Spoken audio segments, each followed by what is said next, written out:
శాసనసభ స్పీకర్ చింతకాయల అయ్యన్న పాత్రుడు గిరిజన చట్టాలపై చేసిన వ్యాఖ్యలకు నిరసనగా 48 గంటల పాటు ఏజెన్సీ బంద్ చేపట్టాలని అఖిలపక్ష పార్టీలు పలు ప్రజా సంఘాలు నిర్ణయించాయి. ఈ మేరకు వారు రౌండ్ టేబుల్ సమావేశం నిర్వహించి పలు అంశాలపై చర్చించారు. పాడేరు ఎమ్మెల్యే మత్స్యరాజ విశ్వేశ్వరరాజు ఆధ్వర్యంలో జరిగిన అఖిలపక్ష సమావేశంలో అరకు ఎమ్మెల్యే రేగం మత్స్యలింగం, సిపిఎం కేంద్ర కార్యవర్గం సభ్యులు అప్పల నరసయ్య, దండకారణ్య విమోచన సమితి నేత మాణిక్యం తదితరులు మాట్లాడుతూ గిరిజనుల హక్కులు చట్టాల జోలికి వస్తే సహించబోమని హెచ్చరించారు. అపార రాజకీయ అనుభవం ఉన్న స్పీకర్ పర్యాటక పెట్టుబడిదారుల సమావేశంలో గిరిజన చట్టాలను మార్చాలంటూ మాట్లాడడం సరికాదన్నారు.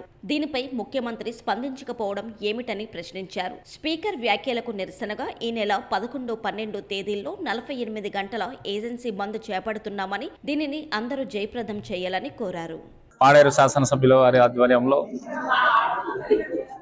మరి అఖిలపక్ష సమావేశం అనేటటువంటిది రేపు 11, 12 తారీఖుల్లో 48 గంటలు జరగబోయేటటువంటి బంద్కు పిలుపు ఇవ్వడం అనేటటువంటి జరిగింది. అయితే ఆదివాసీలంతా కూడా ఈరోజు ముక్తఖండంతో 170 అనేటటువంటి చట్టాన్ని మేము కాపాడుకుంటామనేటటువంటి ఒక కృతనిశ్చయంతో ఈరోజు గిరిజనులంతా ఉన్నారు.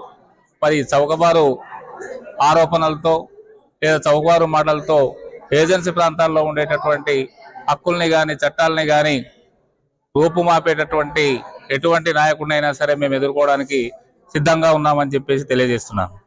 ఇటీవలే గిరిజన ప్రాంతంలో ప్రధానమైనటువంటి 1/70 చట్టాన్ని తూట్లు పొడవాలనే ఉద్దేశంతో అయ్యన్న పాత్రుడు చేసిన వ్యాఖ్యల్ని మేమంతా కూడా సీరియస్ గా తీసుకున్నాం.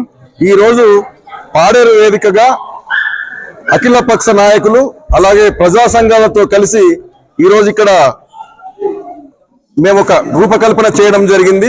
ప్రధానంగా మేము అయ్యన్న పాత్రుడు చేసిన వ్యాఖ్యలకు ఆయన చేసిన వ్యాఖ్యలను ఉద్దేశించి మేము 11, 12 తారీఖుల్లో మేము 48 గంటల పాటు బంద్ నిర్వహించాలని చెప్పేసి మేమంతా కూడా నిర్ణయించుకోవడం జరిగింది.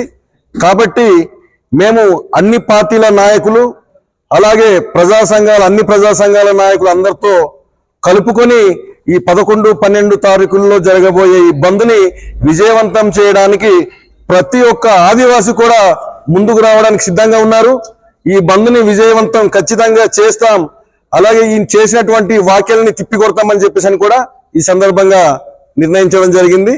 మేమంతా కూడా ఈ బంద్ని విజయవంతం చేయడానికి సిద్ధంగా ఉన్నారు మా ఆదివాసులంతా.